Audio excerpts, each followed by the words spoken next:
Buenas noches para todos. Esto es realmente emocionante.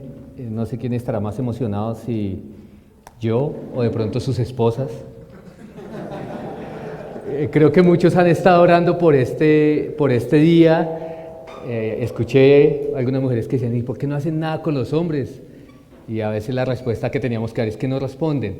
Y yo le doy muchas gracias al Señor porque ustedes están acá, porque cada uno de ustedes está tomando el serio y entiende que hay una responsabilidad que como hombre, como varón de Dios tiene, y es de eso que vamos a estar tratando, como ya lo dijo nuestro pastor.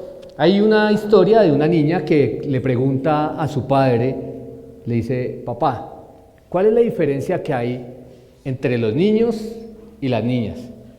El padre suspira, hace un repaso por su cabeza de todas las respuestas que había creado en su cabeza, que durante años había preparado para este día, para el día que su hija le hiciera esta pregunta.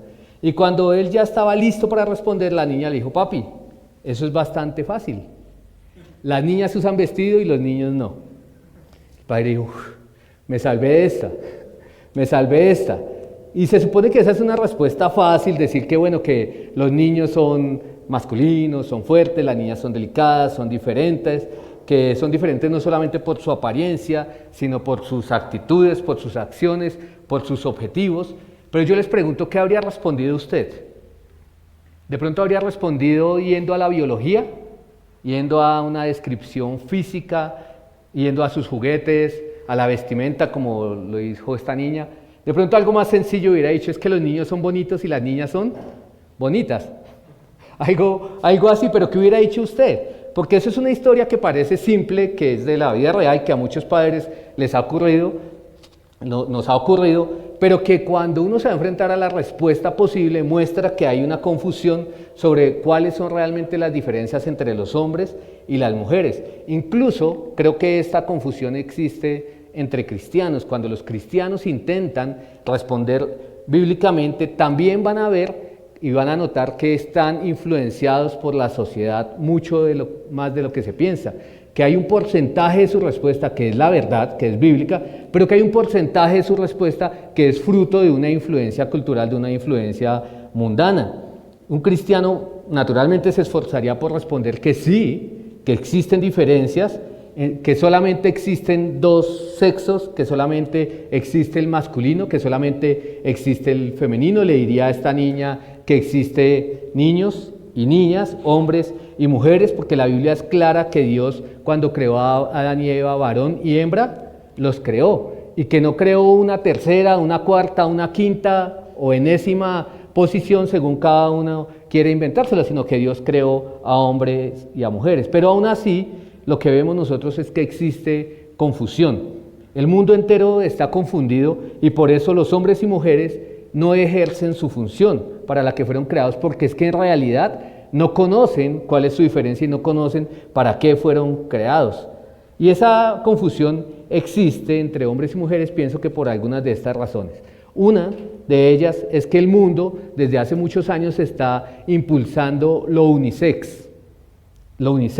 Y eso viene desde el movimiento de la liberación femenina, que ha intentado romper, como ya lo decía el pastor hace un momento, todo tipo de distinción de género. Es decir, para ellos, si es masculino, si es femenino, es irrelevante.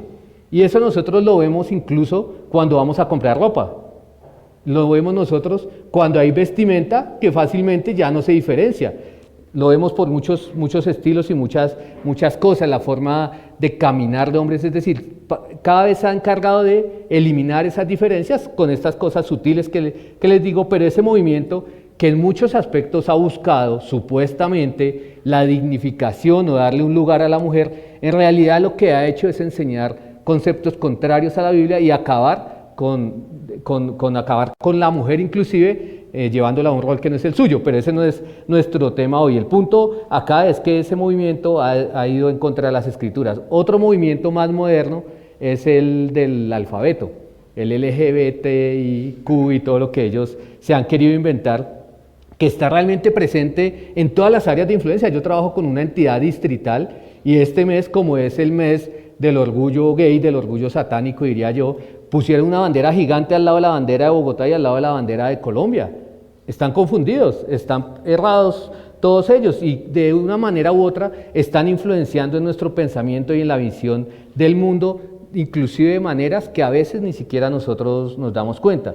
Las implicaciones de esos movimientos representan muchos desafíos para nosotros como hombres, para nosotros como padres, como amigos, como miembros de una iglesia. Mientras que el movimiento de la liberación femenina sostiene que la caracterización sexual de una persona no debería marcar ninguna diferencia en su forma de vivir, por el otro lado, el movimiento LGBTQ enfatiza que la caracterización sexual de una persona marca completamente la diferencia de su manera de vivir. Pero el mundo no está dividido, según todos estos movimientos, en hombres y mujeres. El mundo está dividido, según ellos, entre heterosexuales, homosexuales, bisexuales, transgéneros, no binarios, cisgénero. A mí me tocó llenar unos documentos para el trabajo y me tocó llenar cisgénero. Me tocó preguntar qué es eso. Sí, sé que algunos de ustedes se están preguntando qué es eso. Y es que me reconozco como Dios me hizo. Es decir, que me acepto como Dios me hizo. Si no, me tocaba escoger otra. Pero es una lista que cada vez es más larga y que cada vez llega a un punto en el que cada cual se le ocurre algo y pues tiene derecho a defenderlo. Y eso hace que ya no parezca relevante identificar si una persona es hombre, si una persona es mujer, porque ni siquiera existe una definición de lo que es un hombre y una definición de lo que es una mujer.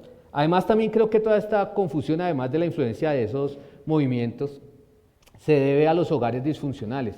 La mayoría de personas hoy en día crece en hogares monoparentales, es decir, donde no hay una figura o el padre o la madre. En Colombia, según una encuesta ya vieja, es decir, que las cifras, esto es de 2015, yo creo que hoy en día son más escandalosas y son más aterradoras.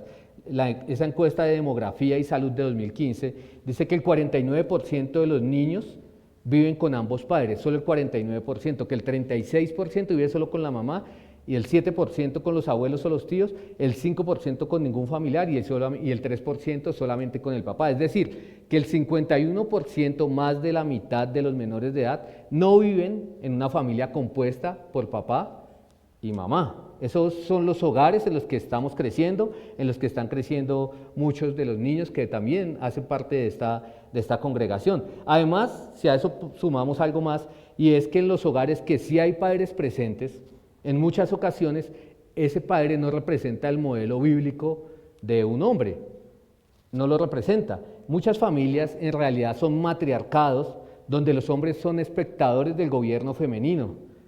En la casa ellos dicen tener la última palabra. ¿Y cuál es la última palabra? Sí, mi amor. Sí, mi amor.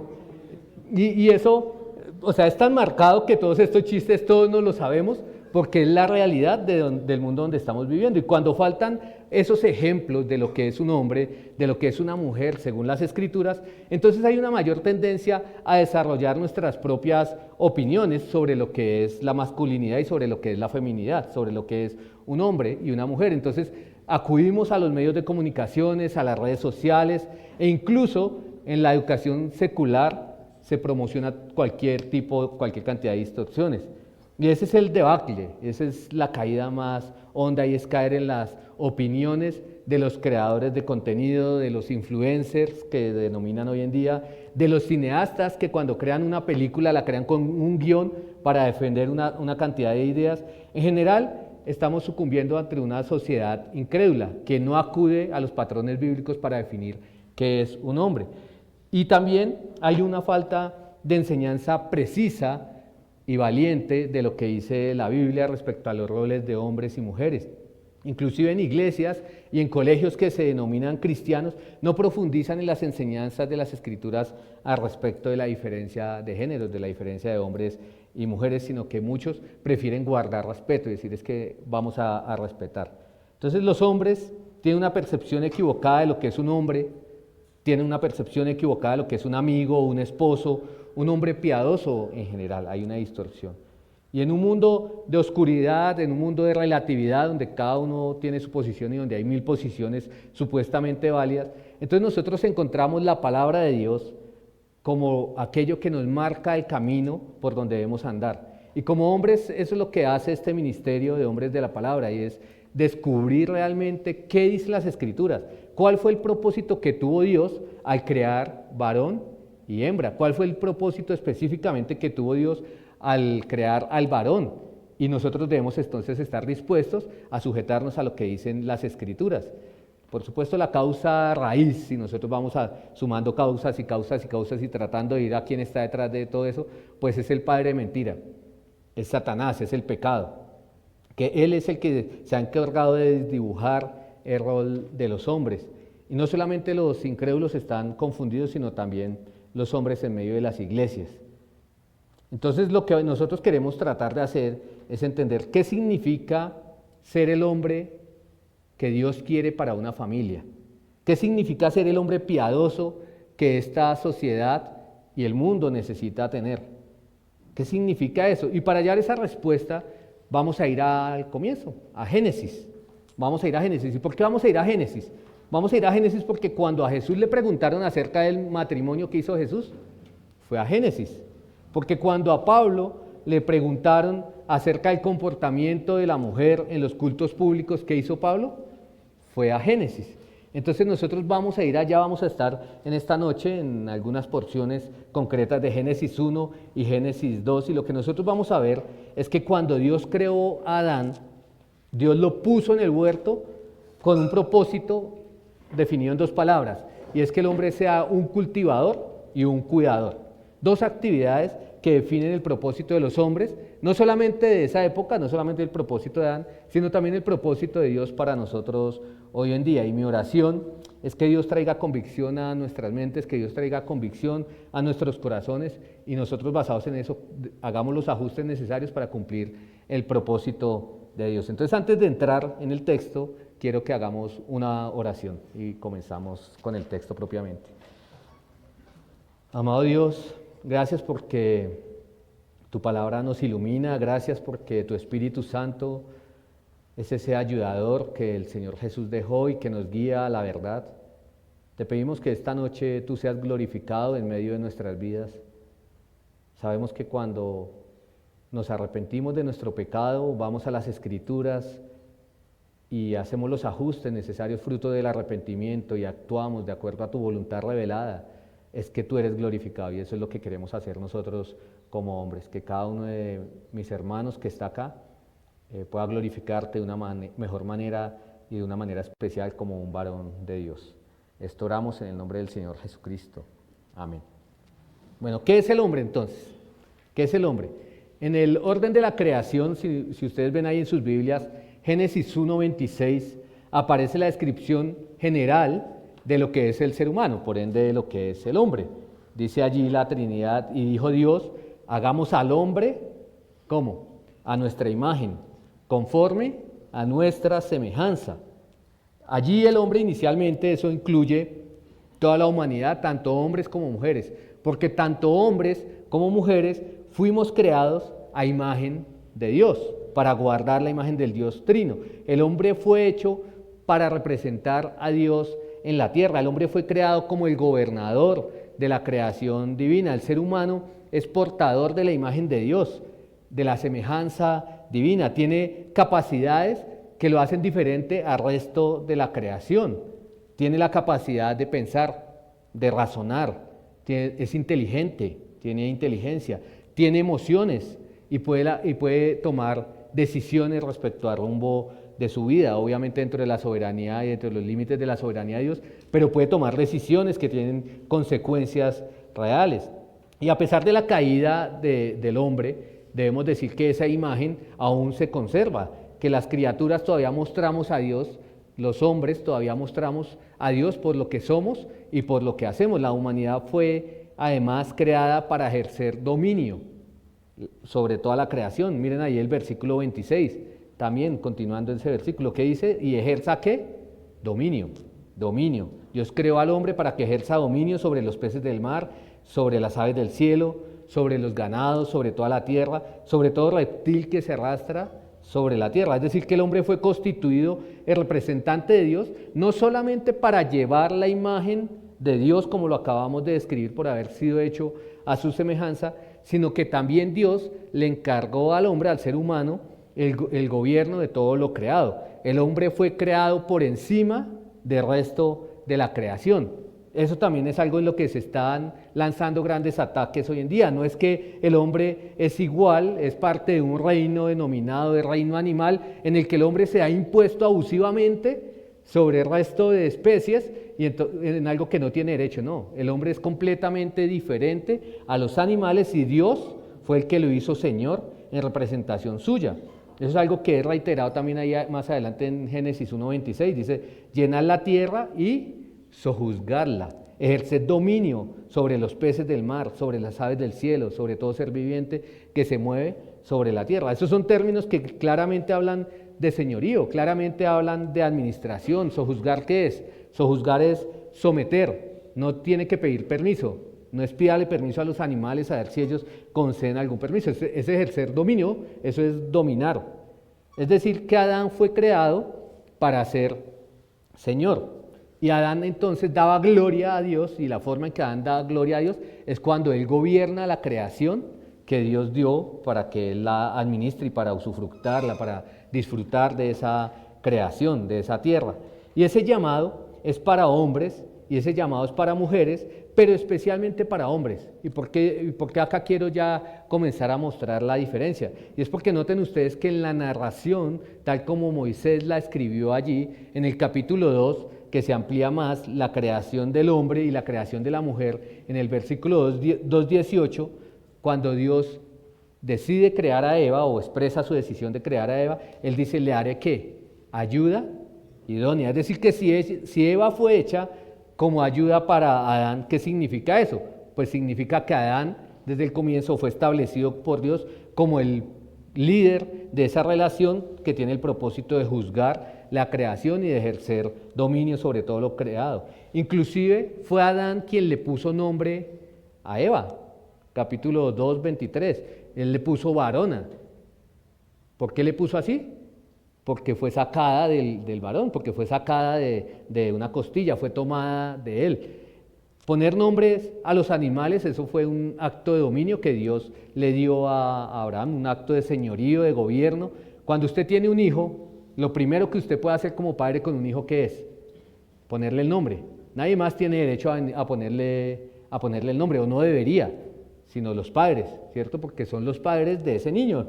Entonces, Adán era el señor del Edén y le fue dada una mujer como ayuda a quien él le puso nombre.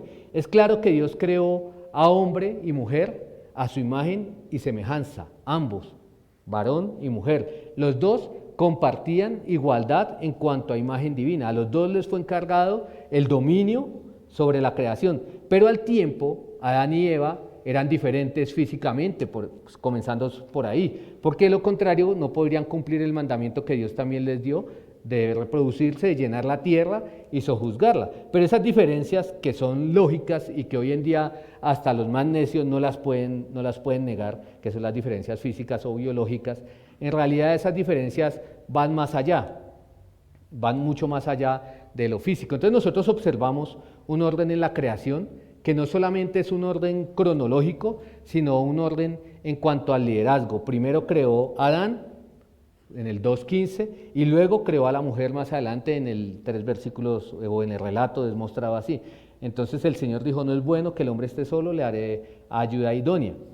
Y el texto donde nos vamos a centrar hoy es devolviéndonos un poco del 2:18 al 2:15, es decir, cuando el Señor todavía no había creado a Eva, el Señor dice el 2:15 que tomó Dios al hombre, que lo puso en el huerto del Edén para dos cosas. ¿Qué dice allí? Para que lo cultivara y para que lo cuidara. Y esas palabras son claves, cultivar y cuidar. Esos dos verbos señalan la función del hombre, específicamente de Adán inicialmente. Cultivar es trabajar para hacer las cosas, es nutrir, atender, edificar, es guiar, es gobernar. Mientras cuidar es proteger, es sostener el progreso que ya se ha obtenido, es salvaguardar, es vigilar, es atender y es mantener. Ya vamos a desarrollar eso un poco más. Son funciones diferentes pero que van muy relacionadas y esas dos palabras hacen relación al servicio y al liderazgo que Dios encargó al hombre. Esto ahora sí es definir al hombre mucho más que por sus diferencias físicas.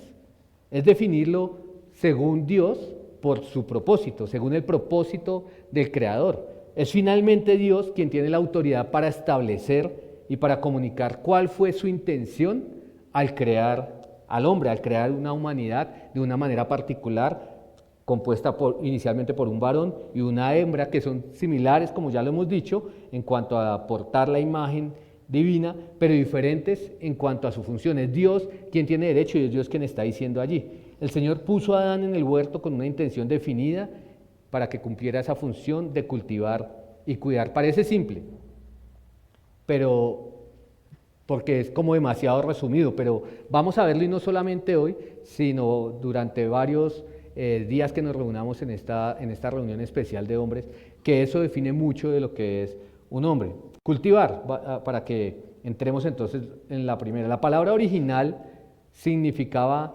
varias cosas en toda la gama de esta palabra. Significaba trabajar, servir, labrar, cultivar o realizar actos de adoración. El que realizaba esas acciones se le podía denominar un siervo, un funcionario, un cultivador o un adorador. En el contexto de Génesis 2, pues cultivar naturalmente hace referencia a alguien que cultiva el campo, alguien que cultiva para que crezca y para que produzca fruto de manera abundante. La orden aquí de cultivar está relacionada con hacer que esa tierra, que ese huerto produzca fruto.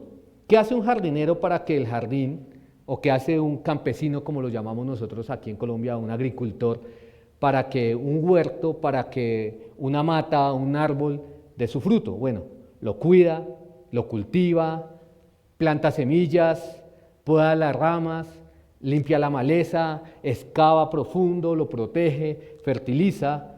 Es decir, su trabajo es ayudar a que esas plantas den fruto, a que den flores hermosas, a que den ramas abundantes. Esa es la labor del cultivador, del agricultor. A medida que trabaja, ese hombre inclusive debe detenerse, debe evaluar su trabajo, debe ver si su trabajo está bien hecho, y la sola contemplación de su trabajo, ahí está el disfrute de ese hombre, de ver lo que está haciendo y se goza en ese trabajo como agricultor.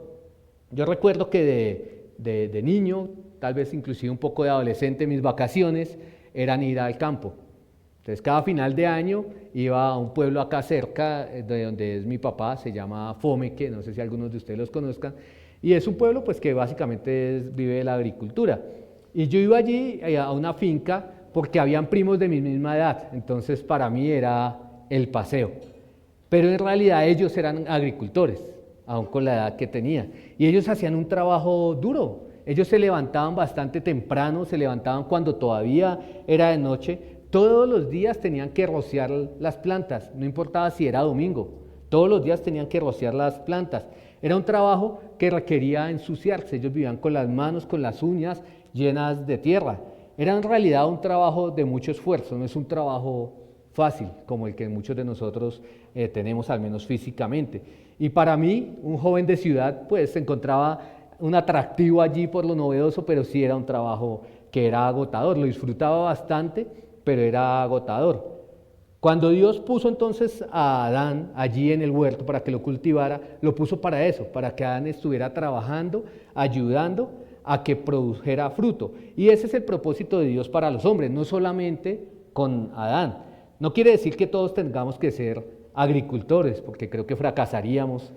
Yo, más allá de esas vacaciones, no sé mucho de la agricultura. No quiere decir que todos tengamos que dedicarnos a trabajar con las manos, pero todos debemos dedicarnos a cultivar, a trabajar en el campo, en la huerta, en el huerto, en el jardín que Dios nos ha dado. Los hombres debemos ser plantadores, debemos ser constructores, debemos ser cultivadores. El trabajo del campo o el trabajador del campo hace una serie de actividades debidamente planeadas con un propósito. ¿Con el cual propósito? Obtener fruto abundante. Hay una planificación, hay una época específica de siembra, hay unos químicos específicos que hay que utilizar, hay un cuidado, hay un momento para todo. Y el hombre, cada uno de nosotros tenemos diferentes huertos. Como ejemplo podemos pensar en nuestro trabajo. En nuestro trabajo debemos usar los dones, los talentos, la educación, la experiencia para lograr el éxito. de lo que el Señor nos ha puesto allí.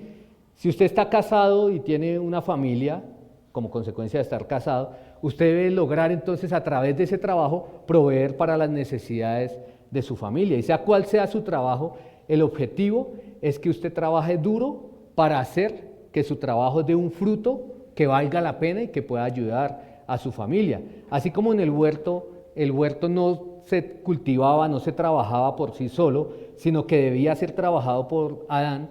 Su área de ocupación, sea cual sea, no se produce sola, requiere trabajo, requiere esfuerzo. Algunas personas imaginan que el paraíso debe ser similar al Edén, y entonces se imaginan erróneamente el Edén como si fuera a estar acostado en una hamaca a la orilla de una playa bajo una palmera. Pero así no fue el Edén. El Edén, ¿qué era? Era trabajar, y eso es lo que Dios quiere para el hombre. Como hombres, nosotros estamos llamados a trabajar duro. Encontré esto acerca de la ética del trabajo protestante, que les quiero leer. Dice un escritor que es incrédulo, inclusive dice: posterior a la Reforma se instituyó la ética del trabajo protestante. Al respecto, entonces se decía: la diferencia entre la visión del trabajo de los católicos y los protestantes es que los primeros ven el trabajo como una consecuencia del pecado. Por ende, si pueden dejar de trabajar o trabajar menos, lo van a hacer. Los protestantes han visto el trabajo como una forma de glorificar a Dios y de obtener el fruto de su bendición. Se han hecho inclusive estudios y diversos escritores de sociología de la forma como esa ética del trabajo protestante influyó sociedades completas como la sociedad norteamericana, que fue levantada sobre esta ética de trabajar. Y yo pienso que el cambio de visión respecto al trabajo fue resultado de lo que se vivió en la época de la Reforma y de volver a las Escrituras. Y eso es lo que nosotros necesitamos también. Por eso, como hombres, nosotros debemos ser hombres de la palabra y hacer lo que estamos haciendo, descubrir el llamado de Dios. Pero en realidad no estamos acá solamente para trabajar y acumular riquezas per se, como si ese fuera el propósito máximo. Como les he dicho, tenemos huertos que van más allá de nuestra economía. Tenemos familias, tenemos personas que están a nuestro cuidado, corazones de personas que nosotros debemos cultivar, personas que trabajan con nosotros. Los casados tenemos a nuestra esposa, los que tenemos hijos tenemos a nuestro esposo. Ellos son el área de trabajo nuestra, esa es nuestra responsabilidad, cultivar esas relaciones, trabajar en cada persona para poder sembrar el evangelio y dejar que Dios haga que dé fruto a su tiempo. Nosotros estamos como hombres llamados a cultivar, esto es a trabajar duro en el corazón de nuestros hijos. No solamente es que trabajamos, nos ganamos el pan con el sudor de la frente, como se dice, luego traemos recursos para el alimento y el abrigo y llegamos a la casa a dormir.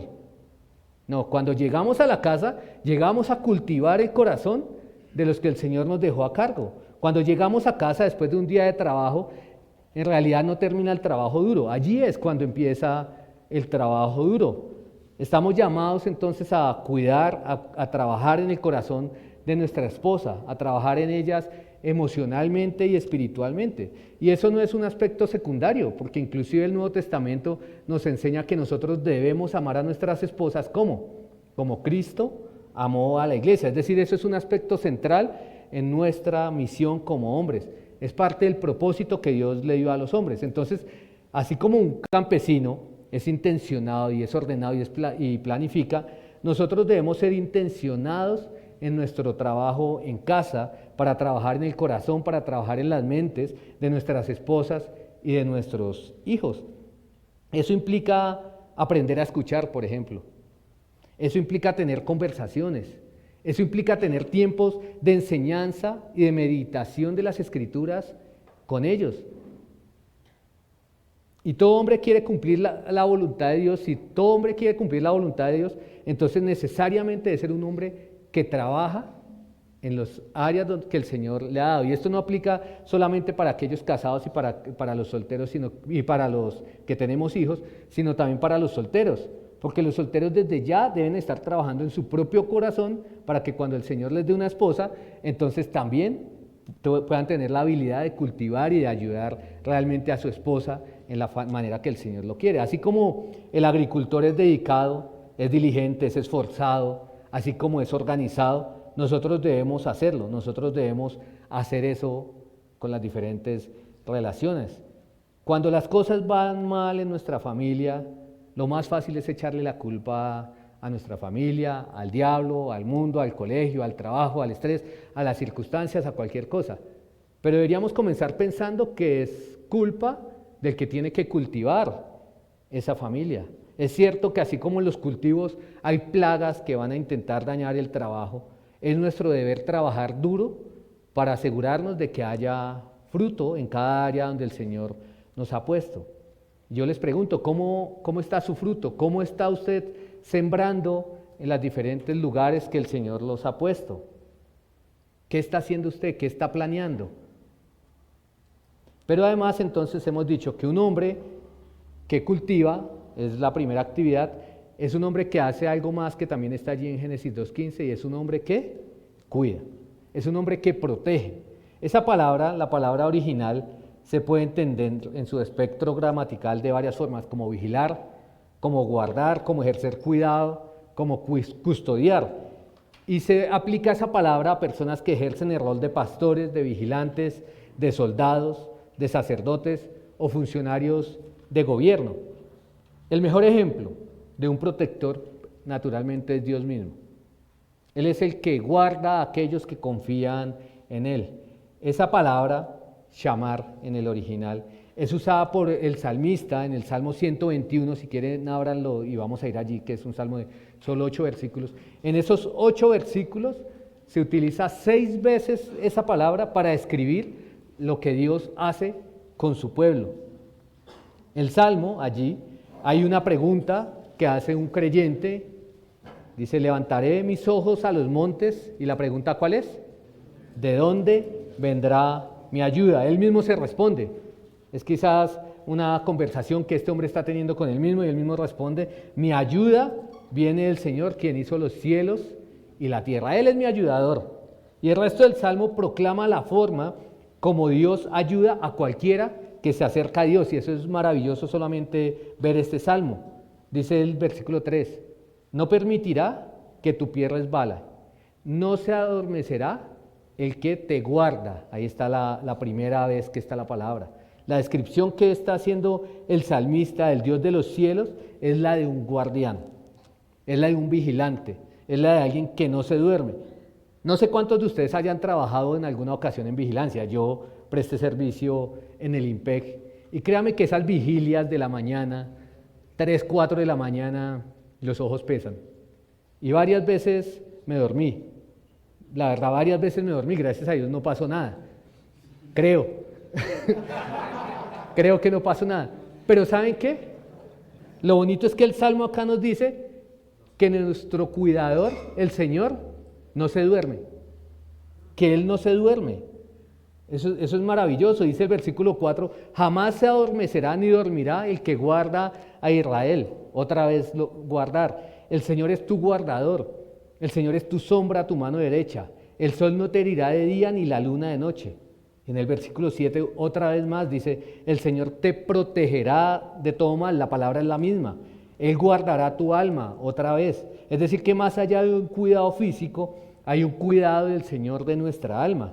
Como dice el pastor Henry Tolopilo, esta frase que a mí siempre se me quedó, y es que nadie se pierde en el camino, dice él siempre. Nadie se pierde en el camino. Es decir, que si estás con el Señor, ten la seguridad que vas a llegar a tu destino. ¿Por qué? Porque el Señor guarda tu camino. Dice el versículo 8 allí de este Salmo, el Señor guardará tu salida y tu entrada desde ahora y para siempre.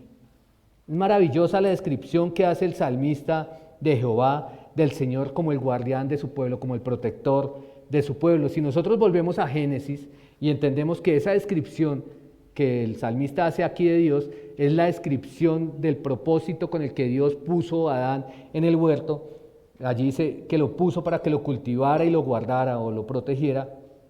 Es decir, que Dios encargó al hombre ejercer el ministerio representativo o delegado del cuidado en el huerto. El hombre, además de hacer que el huerto fuera fructífero, además de arar, entonces ¿qué debería? Cuidarlo como un vigilante. En una mano el azadón y en la otra el machete. Similar a lo que ocurrió durante la reconstrucción de las murallas de Jerusalén. ¿Recuerdan? Nehemías reunió a los nobles, a los demás del pueblo y les dijo: no tengan miedo del enemigo, recuerden al Señor, quien es grande y glorioso, y luchen por sus hermanos, sus hijos, sus hijas, sus esposas y sus casas. Él les dijo: confíen en el Señor, pero actúen. Entonces, ¿qué hizo? Mientras unos construían, otros portaban las lanzas, los escudos, los arcos y las corazas. Los que reedificaban la muralla y los que llevaban cargas, llevaban la carga en una mano trabajando en la obra y en la otra empuñaban un arma. Entonces, ser un hombre es ser un labrador, pero además es ser un guardián, es ser ambas cosas. Un hombre es alguien que entonces protege a los suyos del peligro.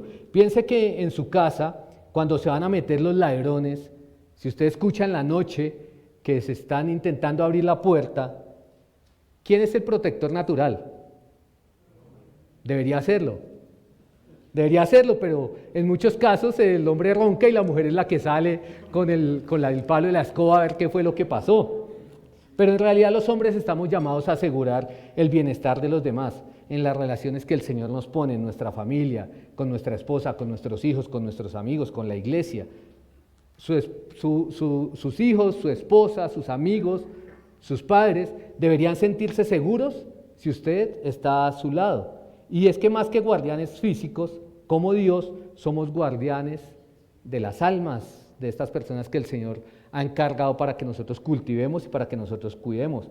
Debemos estar en nuestras casas entonces para defender la verdad, que es más importante que de pronto vigilar que no se metan los ladrones. Usted puede fallar en los ladrones, pero no puede fallar en permitir que entre la mentira a su casa cuando está atacada por medio de la mentira. Debemos ayudar a nuestra esposa a pensar bien, a nuestros hijos a aprender a tomar decisiones bíblicas, a discernir. En la iglesia también, en la iglesia debemos ser hombres que defienden la verdad, que defienden la piedad de la invasión de la mundanalidad y de la invasión del error. Y en la sociedad inclusive nosotros debemos tener una posición como hombres de Dios que hacen frente a la maldad, que defienden la sociedad de la amenaza del peligro. Y mi pregunta es si ya está preparado usted, si tiene el machete en la mano. Tal vez no necesita estar armado físicamente, pero créame que el enemigo es astuto y usted necesita estar listo para la batalla. Y mi pregunta es, ¿está listo? ¿Está listo? Romanos 12:2 dice que nosotros debemos transformar nuestro entendimiento por medio de la palabra de Dios. Dice: no os adaptéis a este mundo, sino transformados mediante la renovación de vuestra mente para que verifiquéis cuál es la voluntad de Dios, lo que es bueno, agradable y perfecto. Y para esto no hay sustituto. No hay sustituto para la práctica regular de encontrarse con Dios por medio de la lectura y la meditación de las Escrituras, de la palabra, de meditar en su verdad. ¿Recuerdan el Salmo 1? El Salmo 1, ¿qué declara? Declara que cuando un hombre se deleita en la palabra de Dios, meditando en ella diariamente, ese hombre es entonces como un árbol firmemente plantado junto a corrientes de aguas, que da fruto a su tiempo y su hoja no se marchita, y en todo lo que hace prosperará. Es decir, que pocas cosas o nada impacta la vida más que un hombre que su vida de devoción de las Escrituras. Y si usted quiere proteger con la verdad a los suyos, a los que el Señor les ha dado, pues usted tiene que ser un hombre de la Biblia. Necesitamos ser hombres de devoción por la palabra de Dios, no de devoción de ponerla en un altar o de guardarla siempre debajo del brazo, llevarla en una maleta, sino hombres que meditan en las Escrituras y que están dispuestos a conocer a Dios para luego ponerla en práctica. Si queremos entonces ser esos hombres que tenemos algo para enseñar a nuestras esposas, a nuestros hijos, para predicar el Evangelio a los incrédulos, a los familiares que todavía no han venido a los pies del Señor, pues necesitamos ser esos hombres que están a los pies de la palabra. Si deseamos servir en los lugares donde Dios nos ha puesto, necesitamos primero ser instruidos nosotros, y eso lo hace Dios por medio de su palabra. ¿Qué planes tiene usted para ayudar a florecer a su esposa, por ejemplo? ¿Qué está haciendo usted, si es soltero, para estar listo un día para cultivar la vida de otras personas? ¿Qué tiene usted para dar en una sociedad? ¿Qué tiene usted para dar en un lugar de su trabajo más allá de lo que es propiamente su trabajo? ¿Qué está haciendo para que sus compañeros de trabajo lleguen al arrepentimiento? Un hombre, necesitamos ser hombres que leen, que meditan la palabra. Jesús dijo, si vosotros permanecéis en mi palabra, verdaderamente sois mis discípulos y conoceréis la verdad y la verdad os hará libres. De eso se trata entonces, de entablar una relación con el Señor. ¿Para qué? Para que su palabra nos ayude a descubrir en realidad lo que somos y nos dé herramientas para hacer el trabajo que el Señor quiere que hagamos. Entonces estemos preparados para cultivar, estemos preparados para cuidar, estemos preparados para trabajar allí.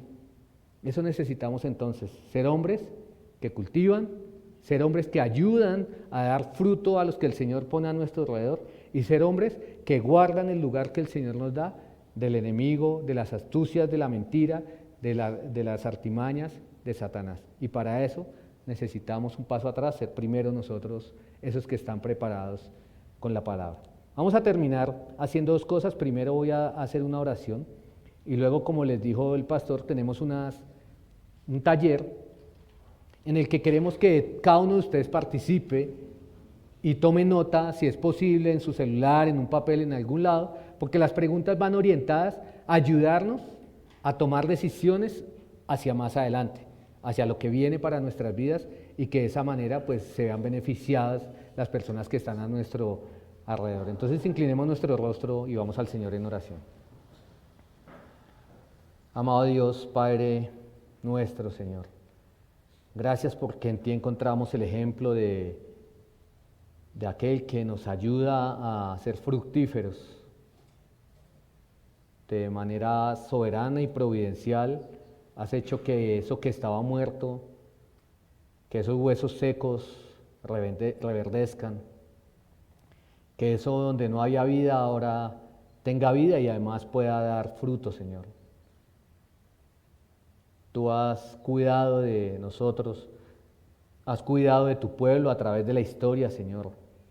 Y eres tú mismo el que aseguras que va a haber una esposa bien presentable para el Señor Jesucristo cuando vuelva a Él por ella. Gracias por el cuidado que tienes de nosotros, Señor. Gracias por el modelo que tenemos en ti. Gracias por el desafío que presentan las Escrituras, porque nosotros queremos vivir esa vida libre que es vivida solamente cuando vivimos de acuerdo a tu propósito y gracias porque hoy estamos encontrándonos con tu palabra y recibiendo tu dirección. Te doy muchas gracias por esta noche, Señor, y gracias por estos hombres que se encuentran hoy acá en la iglesia reunidos junto con nosotros. Así oramos en el nombre del Señor Jesucristo. Amén. En la pantalla van a aparecer entonces las preguntas, espero las vean. Bueno, ahí están, creo que pueden verlas y vamos a tomarnos 15 o quizás máximo 20 minutos para tener una conversación allí entre las mesas.